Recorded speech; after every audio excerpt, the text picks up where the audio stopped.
আসসালামু আলাইকুম সুপ্রিয় শিক্ষার্থীরা, তোমরা সবাই কেমন আছো?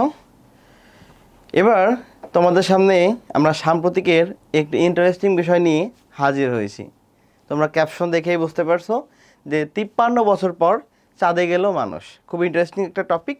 এই বিষয়টা নিয়ে পরবর্তী তোমাদের বিভিন্ন প্রতিযোগিতামূলক পরীক্ষাতে প্রশ্ন আসার একটি বড় সম্ভাবনা রয়েছে। ওকে, আমরা এবার সরাসরি ক্লাসে চলে যাই। দেখো যে 53 বছর পরে কথাটি তোমরা একটু মাথায় রাখবে, নোট করে রাখবে।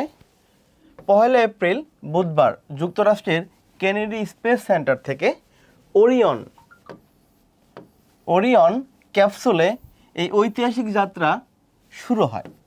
5 দশকের বেশি সময় পর পৃথিবীর কক্ষপথ পেরিয়ে আরমাটিস 2, এটা একটু মাথায় রাখবে সবাই, পরীক্ষাতে প্রশ্ন আসলে এই যে মানে কোন যানবাহনে করে, ঠিক আছে, কোন স্পেসে করে, যে আসলে এটা তো মহাকাশ যান আমরা যেটা বলি, এটা আমাদের স্বাভাবিক কোনো যান না, মহাকাশ যান। এই আরমাটিস 2 এই মহাকাশ যান করে মিশনের 4 নভোচারী চাঁদের উদ্দেশ্যে যাত্রা করেছিল। আমরা এই তথ্যটি জানার আগে আমরা সবাই জানি চাঁদে সর্বপ্রথম মানুষ গিয়েছে কত সালে, সেটা তোমরা সবাই জানো, 1969 সালে। 1969 সালে যখন প্রথমবারের মতো চাঁদে পা রেখেছিল সেই ব্যক্তিটির নাম কি, এটা আমরা অনেকেই জানি। সেই ব্যক্তিটির নাম হলো নীল আর্মস্ট্রং। তাহলে এরপরে 53 বছর পরে 2026 সালের এই 1 এপ্রিল 4 নভোচারী কিন্তু কোথায় গেছে? চাঁদে গেছে। এখন আমরা এই 4 নভোচারীর সম্পর্কে জানবো। এই 4 নভোচারীর মধ্যে প্রথমে রয়েছে রিড ওয়াইজম্যান, এরপরে ভিক্টর গ্লোভার, এরপরে ক্রিস্টিনা কস, এরপরে জেরেমি হ্যানসেন। দেখো এখান থেকে তোমাদের কিভাবে পরীক্ষা প্রশ্ন আসতে পারে।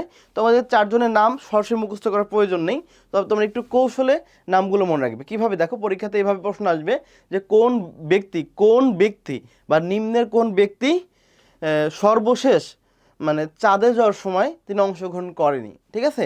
অর্থাৎ এই যে 4 জন ব্যক্তির কথা যদি তোমরা মনে রাখো, তাহলে কোন ব্যক্তি করেনি বা নিম্নে কোন ব্যক্তি করেছেন, এই টাইপের প্রশ্ন আসতে পারে। তবে সম্ভাবনা সবচেয়ে বেশি এটাই যে নিম্নে কোন ব্যক্তি সর্বশেষ আরমাটিস 2 করে চাঁদে যাওয়ার সময় অংশগ্রহণ করেনি, ঠিক আছে, এই টাইপের প্রশ্ন। এখন দেখো এই যে 4 নভোচারী যে চাঁদে গেল, এইটার নিয়ন্ত্রণ করছে কে বা এটা সংগঠিত করছে দেখো এই যে চিত্র রয়েছে, এই চিত্রে একটি নাম দেখতে পারতেছো তোমরা, এনএসএ, নাসা, যেটা মার্কিন যুক্তরাষ্ট্রের মহাকাশ গবেষণা সংস্থা। তার মানে এই নাসার নেতৃত্বে মূলত এই অপারেশনটি পরিচালনা হয়েছে। এভাবে আরও তোমাদের বেশ কয়েকটি প্রশ্ন আসতে পারে যে আরেকটা সংস্থা আছে, তার নাম হলো রসকসমস, ঠিক আছে? এই যে রসকসমস কোন দেশের মহাকাশ গবেষণা সংস্থা? এর উত্তরটা হবে রাশিয়া। এর উত্তরটা কি হবে? রাশিয়া। আশা করি তোমাদের এই মহাকাশ অভিযানের এই যাত্রাটি নিয়ে যে কয়েকটি গুরুত্বপূর্ণ তথ্য তোমাদের জানা প্রয়োজন, সে কয়েকটি তথ্য দিতে পেরেছি। পরবর্তী সাম্প্রতিকের কোনো ক্লাস সম্পর্কে জানতে পেনাসি পাবলিকেশনের সাথেই থাকো।